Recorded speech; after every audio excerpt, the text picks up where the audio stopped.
She had learned to read the silence before they came. Not the ordinary silence of the dead zone. The hollow wind off the salt flats, the creak of corroded metal frames bending in the coastal gale, the distant mechanical moan that nobody had ever traced to a source because nobody who went looking came back. That silence she wore like a second skin. She'd been born into it, or close enough. The other silence was different, tighter, like the whole world holding its breath. Like something vast and patient pressing its attention against the atmosphere, the way a thumb presses a bruise. That was the silence that meant they were watching. Mara crouched behind the collapsed seawall, bow already half drawn, the fletching of a homemade arrow brushing her cheek. She'd made the arrow herself. Goose feathers stripped from a carcass she'd found 3 clicks north, spiral-bound with sinew she'd dried over a week. The head was a ground-down hinge pin from a pre-contact storage container. It wasn't pretty. It flew straight. Below her, the beach was empty. Above her, the sky was wrong. She watched the clouds move. Or rather, she watched the place where the clouds didn't move. A dark smear of atmosphere that hung in exactly the same position for the 3rd day running. Something was up there. Something that wasn't a cloud, and wasn't a weather pattern, and wasn't anything that belonged in the vocabulary of a world where people still traded bullets for canned meat and kept fires small so they wouldn't be seen. Mara breathed out slowly through her nose. Her falcon sable shifted on the rusted pipe she'd been perched on and tucked 1 foot up, relaxed. That meant no immediate ground threat. Sable's instincts were better than any instrument Mara had ever found in a scavenge. She trusted the bird more than she trusted most things. She lowered the bow. The morning she'd first seen the lights. She'd been 3 days east of the coast, digging through what used to be a medical research campus. Most of it had been picked clean in the first years: pharmaceuticals, food, anything combustible. What the scavengers hadn't taken, the Veldari had. The Veldari were thorough. They were precise. They were so far ahead of human technology that watching them strip a building was like watching a surgeon remove a tumor. Methodical, total, leaving behind nothing of value and no evidence of violence, which was, in its own way, the most violent thing about them. Mara had grown up on the stories. Everyone had.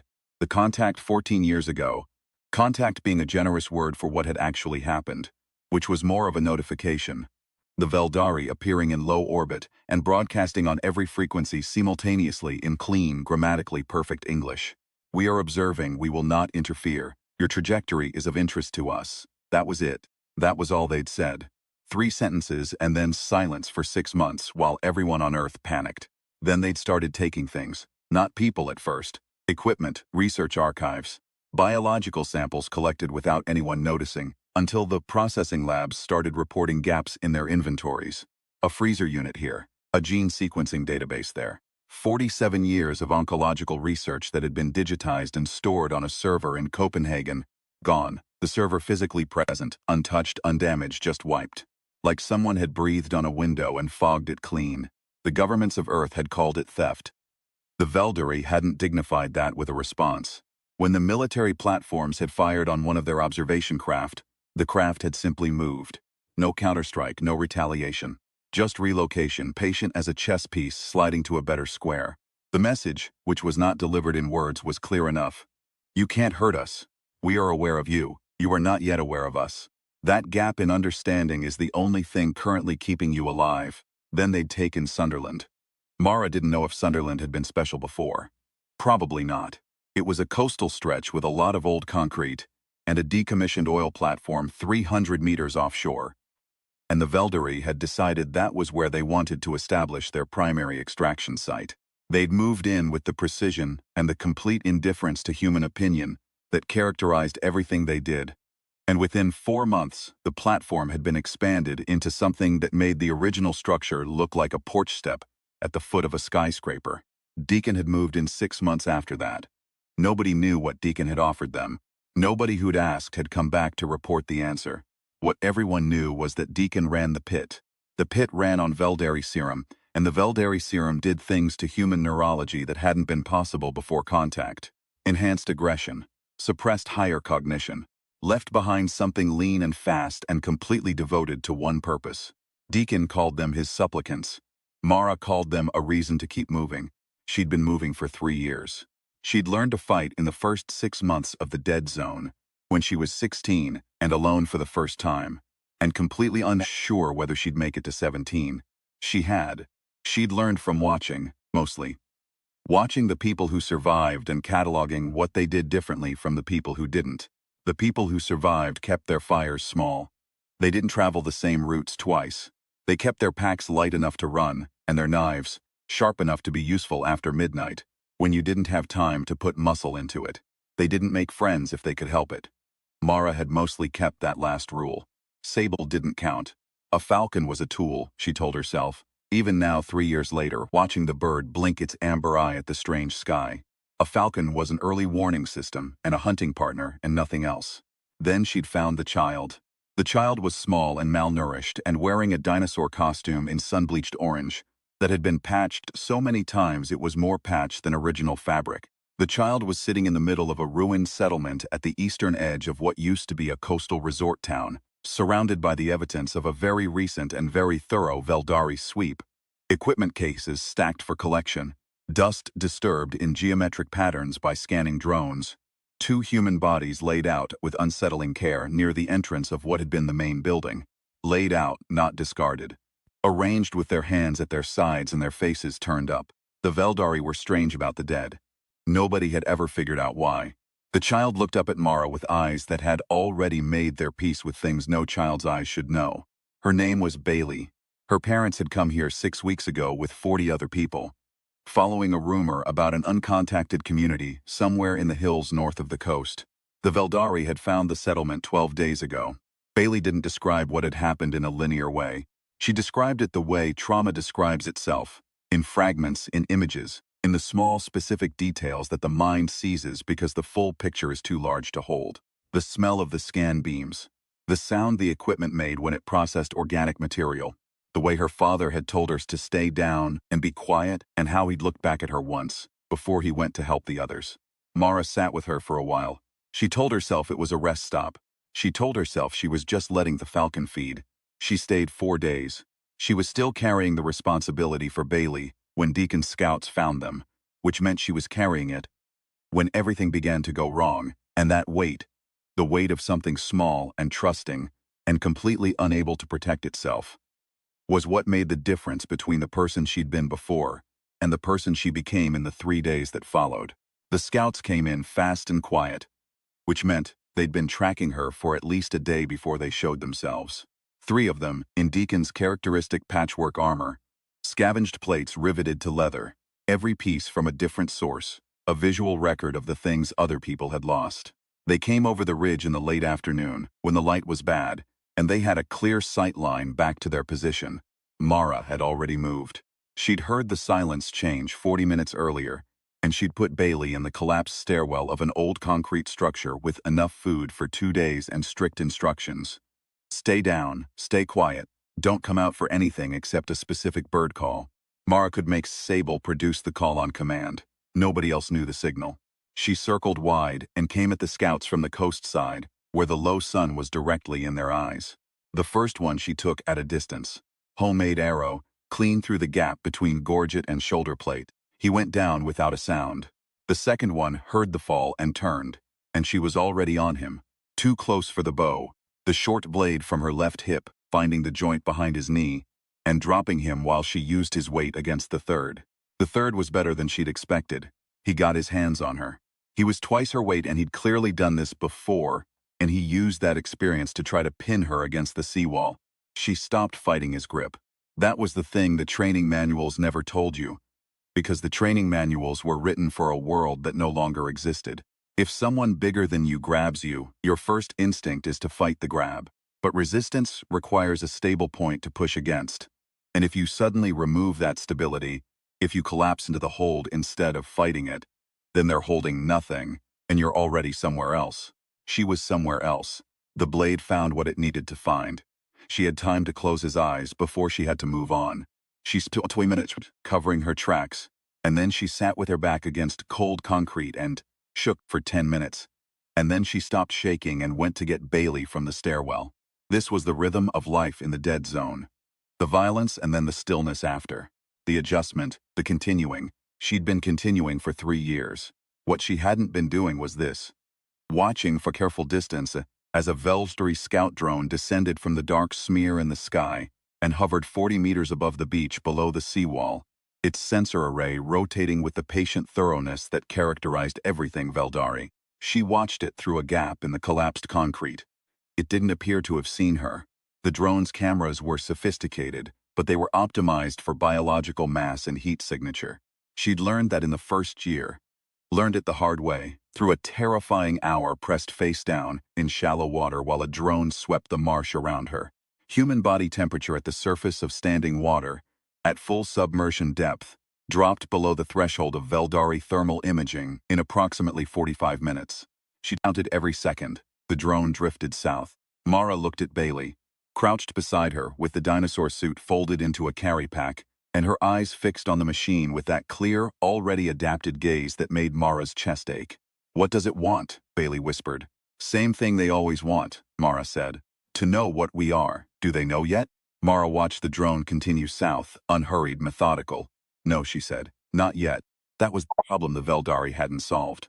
For all their precision, for all their technology, the biotech serum that could rewrite human neurology, the scan systems that could read genetic structure from 30 meters, the orbital platforms that tracked biological mass across the entire dead zone, they still hadn't solved the problem of a single human being who was paying attention and had decided to keep surviving. They understood human biology in extraordinary detail. They did not understand stubbornness. Mara had been told once by an old man she'd scavenged alongside for a winter that the Veldari weren't malicious. They weren't even indifferent. They were scientific. Everything they did, the observation, the collection, the territorial establishment, was research. They were studying humanity the way humanity had once studied everything it encountered, with curiosity and without particular concern for the subject's preferences. The old man had died the following spring, not from the Veldari, but from a chest infection that pre-contact would have been treated with antibiotics. Mara still thought about him.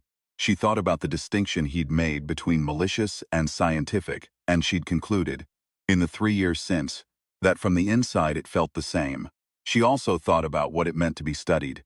You studied things that interested you, things you didn't understand, things that surprised you. Humanity, apparently, continued to surprise them. That was the only leverage anyone in the dead zone had left. And Mara had been thinking about it for a long time before the morning she and Bailey made the mistake of being seen. It wasn't her fault, it was the serum. A supplicant had tracked them across 8 kilometers of salt flat, had tracked them through the night, without rest, without fire, without anything except the biological drive the serum had reduced it to. It came out of a drainage culvert at first light, and it was fast, too fast. It had the speed of something that had stopped allocating energy to anything except motion and aggression. And it was on her before Sable could give more than a half-second warning. She fought it for 4 minutes. 4 minutes sounds like nothing. 4 minutes of that kind of fighting, the kind where you're never more than 2 decisions away from being dead, is 4 minutes of total resource expenditure. Her hands were shaking afterward. Her left shoulder had been wrenched in a way that would limit her bow draw for at least a week. The supplicant was dead. She'd used the last of her body weight and all of her remaining arm strength to hold it down while she finished it, and she knew with certainty that if there had been 2, she would have lost. But the supplicant had been wearing a transmitter. It was a cheap one, Veldari made, integrated into the modified serum distribution nodes along its spine. She found it when she checked the body with the thoroughness that 3 years of survival had made automatic. The transmitter had been active. Position data continuously broadcast. Whatever had received that signal, and there was only one operation in the dead zone sophisticated enough to have integrated Veldari biotech into their scouts, already knew exactly where she was. She looked at Bailey. Bailey looked back at her. "We have to go to them," Mara said, "or they'll find us out here, and I can't pick the ground." Bailey nodded slowly, like someone much older. "The platform?" "The platform."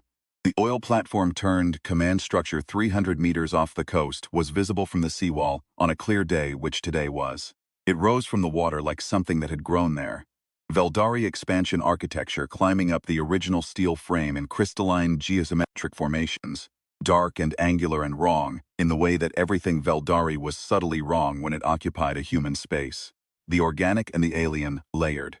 Deacon's compound occupied the lower sections. The Veldari installation was above that, sealed, accessed only by their own drones and their own personnel. The arrangement said everything about the deal Deacon had made, The Veldari got the high ground and the research access. Deacon got the serum and the territory, and the entertainment of his pit. Everyone got what they wanted. Everyone except the people Deacon hunted. Getting to the platform meant crossing the water, which meant the fishing boat she'd cached in the harbor debris field, 2 kilometers north. Getting to the boat meant moving in daylight with a scout transmitter just confirmed active. She cached the transmitter in a different direction, buried it under a rock with its signal still live, sending Deacon's people east while she went north. It was a 10-minute advantage, maybe 15. She moved fast. Bailey moved faster.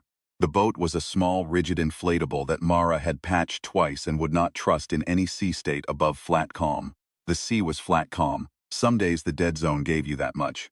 They crossed to the platform in 19 minutes. Mara secured the boat in the shadow of a collapsed access ladder, and they climbed. The original steel rungs were intact to the second level, above which Mara had mapped 3 different approach routes in 2 previous reconnaissance visits. She hadn't been planning to breach the structure. She'd been planning against the possibility. She'd been planning against a lot of possibilities. Because planning was how you stayed alive when everything else was outside your control. The possibility she hadn't planned for was Kimmy. Kimmy was Deacon's second. She was tall, blade-scared, missing 2 fingers on her left hand, and she had the specific quality of stillness that belonged to people who'd survived this world long enough to stop making unnecessary movements. She met them at the 3rd-level entry point with a blade already out and a calm expression that was more frightening than fury would have been. "I heard about you," Kimmy said. "Word travels." "I'm not here for the pit," Mara said. "That's convenient, because Deacon isn't done with you. Then Deacon and I have something to discuss." That surprised her. Mara saw it, a small adjustment behind the eyes, a recalculation. She'd expected fear or bluster or an attempt to run. She hadn't expected this. "You know what you're walking into," Kimmy said. It wasn't a question. "I know what I'm walking into," Mara confirmed. "And I know something about this platform that Deacon doesn't. I'd like to make a trade." Kimmy studied her for a long moment. Her eyes moved to Bailey, in the dinosaur suit, carrying her pack with both hands because it was heavy and she wouldn't ask for help. And something passed across Kimmy's face that wasn't quite warmth, but was adjacent to it. "The kid stays out of the pit," Kimmy said. "The kid stays with me." Another pause. Then Kimmy lowered the blade. "You know how this ends," she said. "I know how everything ends," Mara said. "I'm still here." Deacon ran his compound from the central observation deck of the original platform, a windowed room overlooking the pit below, filled with the visual markers of a man who understood theater. Skulls, arranged on shelves, Veldari equipment, some of it active, displayed like trophies, a coat like a stage villain might wear. All unnecessary length and architectural color, which probably looked impressive if you hadn't grown up watching the Veldari remake The Sky and understood, viscerally, what actual power looked like. He was a large man gone soft in the middle, kept sharp by the Veldari compound he processed in small doses. Not enough to become a supplicant, just enough to keep the edge he'd had 20 years ago, before the world ended and then failed to end properly. His eyes were quick, and his smile was the smile of someone who'd learned early that smiling was a tool. He looked at Mara and he was already categorizing her, already fitting her into the available slots. Fatli, breeder, drone operator, supplicant candidate. She could see him doing it. She'd seen it before, in smaller men, and in each case the mistake they made was the same. They saw the category and stopped seeing the person. "The one who killed the Harrow brothers," he said. He said it with a kind of appreciation, the way someone might compliment a crafted blade. "And 3 of my best scouts. You've been expensive for me." "I know something about the Veldari installation," Mara said. "Something your friends haven't told you." That landed. Deacon's smile didn't change, but his eyes did. The quick eyes went still. "They're not my friends. I know. That's the thing you should be thinking about." She'd been thinking about it for a long time.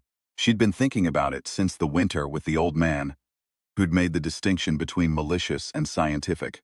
She'd been thinking about what it meant to be a research subject. Research subjects had value.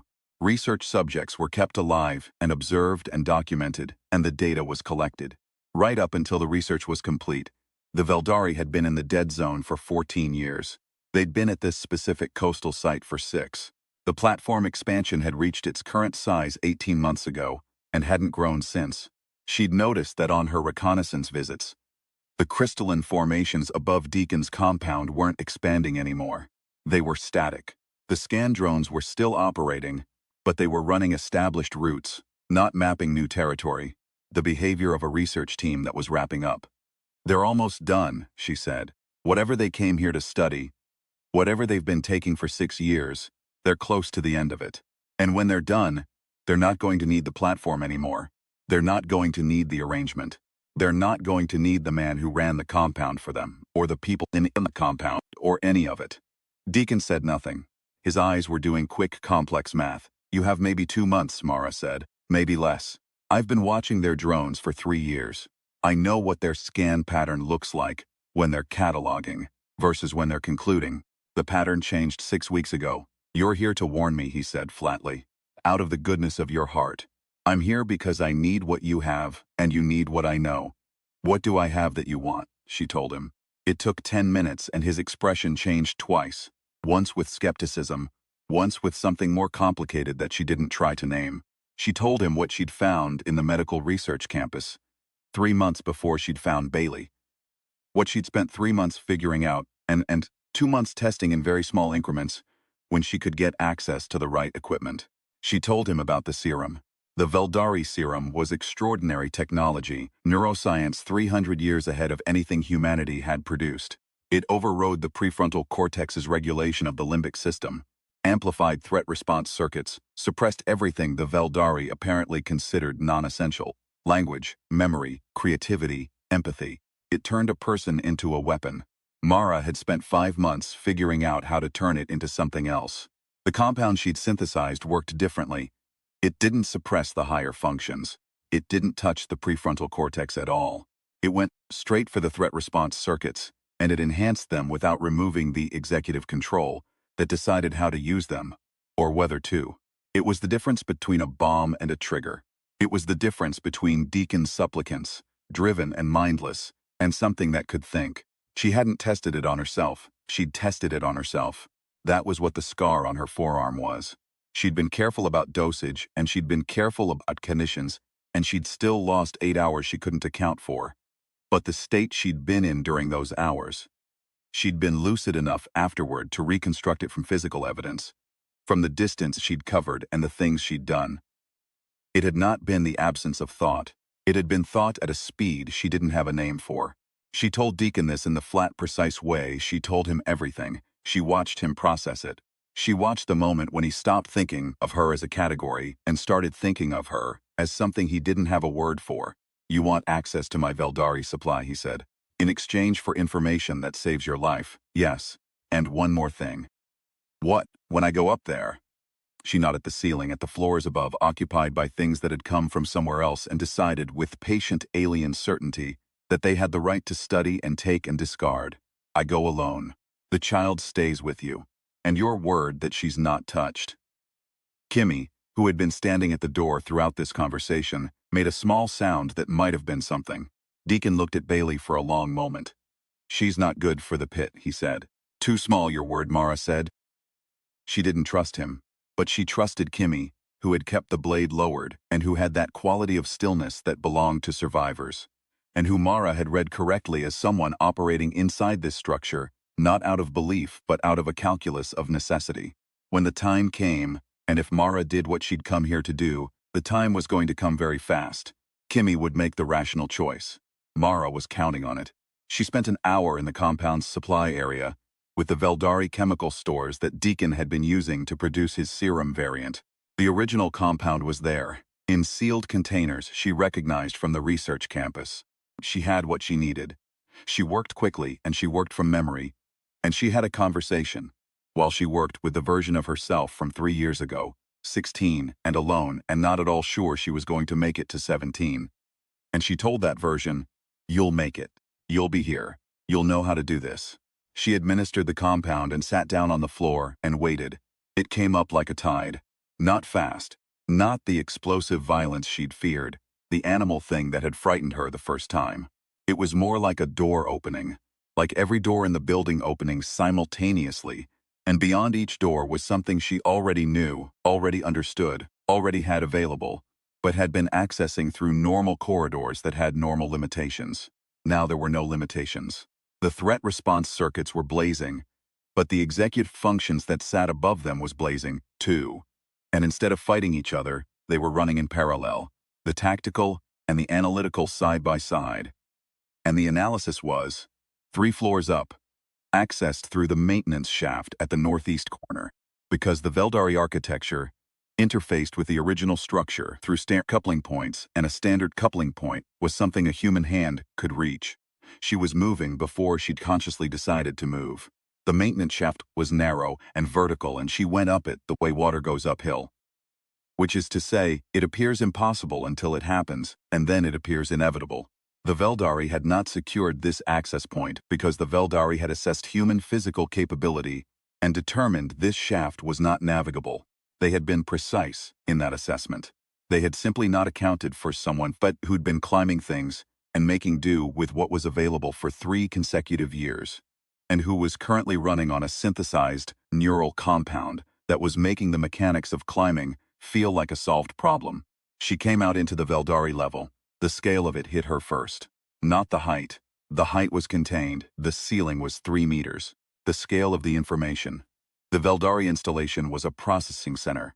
Every surface was active. Every display running data in formats she couldn't read but could understand by implication. The density, the organization, the rate of change. They were wrapping up. She'd been right. The data here was being compressed, archived, prepared for transmission or transport, and the quantity of it was staggering. 14 years of human study, 6 years of direct site research, everything they'd taken, everything they'd scanned and sampled and removed. All of it present here in the architecture of their data systems, which were built on physical media she could touch. She touched it.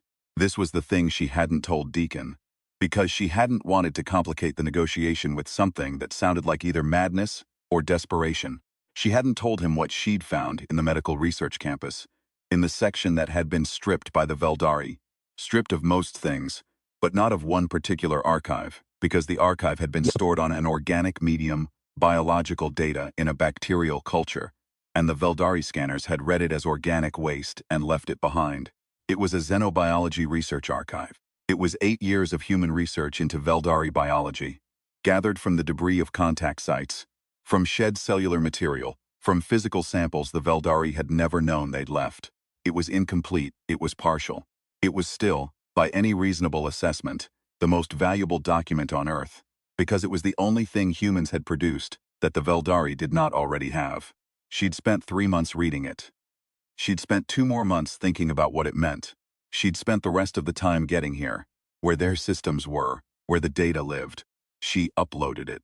She uploaded it directly into the Veldari data architecture through a physical coupling interface that she had learned about from the Xenobiology archive, which had included in its documentation the biological basis of Veldari information systems. Organic, not digital, grown rather than built, and therefore compatible with biological inputs at the physical level, in a way that no conventional human system would have discovered, because conventional human systems didn't think of computation as something that grew. She uploaded 8 years of human research into Veldari biology into their own archives, tagged with a notation system she'd developed from her reading of their data structure patterns. A message in their own language appended to the data. We have been watching too. Then she put a spike through the coupling interface. Not a metaphorical spike. A physical one. A ground-down hinge pin from a pre-contact storage container, identical in manufacture to the arrowheads she made in the field. She drove it with the heel of her palm into the organic data node with enough force to sever the coupling, and the system produced a sound she would never be able to describe to another person. A frequency more felt than heard. Something between a musical note and a living thing. And then every display in the installation went dark. Not destroyed. She hadn't come here to destroy it. Destroying it would have told them nothing except that she was dangerous. Dark was different. Dark was, the data is gone, the research is incomplete, come back, look again. Or we interrupted you, we stopped you, we can do it again. She wasn't under any illusions about what she'd actually accomplished. One human woman with a synthesized neural compound and a salvaged piece of metal and 8 years of someone else's research could not, in any permanent sense, stop beings who had crossed whatever distance they'd crossed to get here. She knew that. She had never thought she could stop them. But that was the thing everyone kept missing. In all the years since contact, The governments, the military planners, the survivors in the dead zone, all of them trying to find the way to stop the Veldari, to resist them, to drive them out. That was the wrong framing. You don't stop something that patient and that thorough and that technologically advanced. You don't resist something that powerful. You surprise it. You remind it that there is something here it hasn't fully cataloged. Something that keeps doing things it didn't predict. Something that, when backed into a corner with no resources and no reinforcements and no reasonable hope of success, does not make the logical choice to accept defeat. Because the logical choice is not a human specialty, and stubbornness is not something you can scan from 30 meters. You make it decide that the study isn't finished. The compound was wearing off as she came back down the maintenance shaft, slowly like a tide going out. By the time she reached the third level, she was just herself again. Tired, shoulder aching, knuckles scraped from the shaft walls, hands that wanted to shake, but she wouldn't let them. Not yet. Kimmy was at the bottom of the shaft. "You did something up there," Kimmy said. "I did something up there." The lights went out. "I know." Kimmy looked at her for a long moment with those still survivor's eyes. "Deacon's not going to be happy." "Deacon's going to leave," Mara said.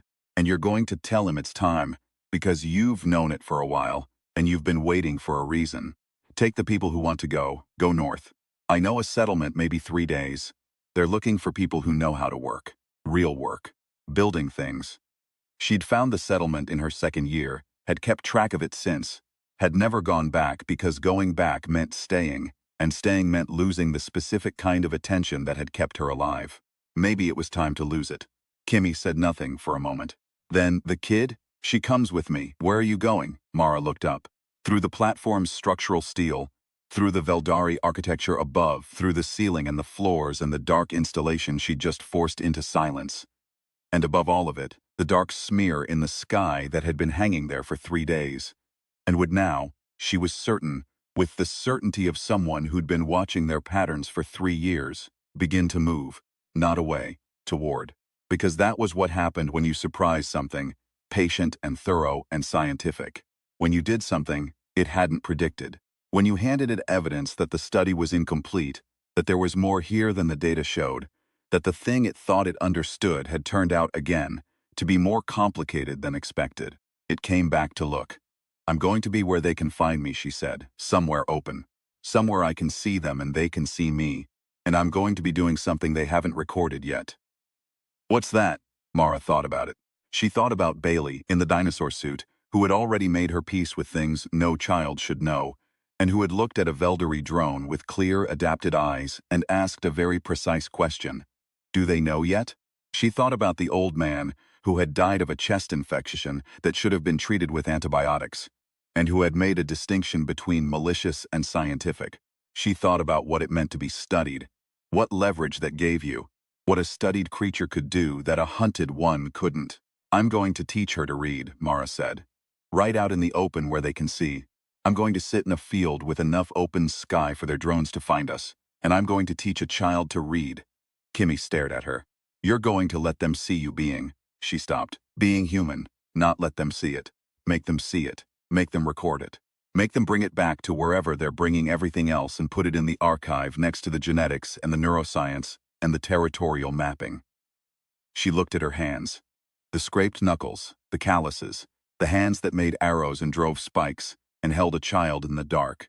They've been studying what we're made of, what our biology does, what happens to us under stress, under serum, under pressure. They haven't seen this. What is this? It took her a moment to find the word. It wasn't a tactical word. It wasn't a survival word. It was something older and less practical, and for exactly that reason it had survived, when a lot of more practical things hadn't. Persistence, she said, but on purpose. Persistence that looks like a choice. She went to get Bailey. The morning was clear, which happened sometimes in the dead zone. The sky blowing clean overnight, the salt air fresh enough to almost fool you. The water catching the early light and running colors that had no name in the vocabulary of ruin. Sable came out of the sky and landed on Mara's shoulder, and she felt the bird's weight there as something good. Something steady, something she was done pretending was just a tool. They walked north. Bailey had her pack. Mara had her bow and her blade in a salvage book, not important which book. It had been selected for the fact that it was waterproofed in an intact sleeve and had a complete alphabet at the front, in large clear print, for whoever had originally owned it and needed the reminder. She was going to start with that. The dark smear in the sky moved. She didn't look at it. She watched Bailey stepping carefully between the rocks at the edge of the coastal path, her small, serious face fixed on the ground ahead, her orange dinosaur suit fabric bright against the gray and brown of the ruined landscape. A splash of color so impractical and so purely human that Mara had to look away from it, or she was going to stop walking. Above them, the Veldari shifted their attention. She could feel it. Not the compound, which was fully dissipated now, but something older and less technical. The same stink that had been telling her for 3 years when the silence was wrong. The same thing that had kept her alive when nothing else had. You developed, after long enough, a sense for when you were being watched, for when something large and careful was revising its understanding of you. She kept walking. 3 hours north of the platform, she found a broad flat rock above the high tide line, with enough open sky above it to be unambiguous. She sat down.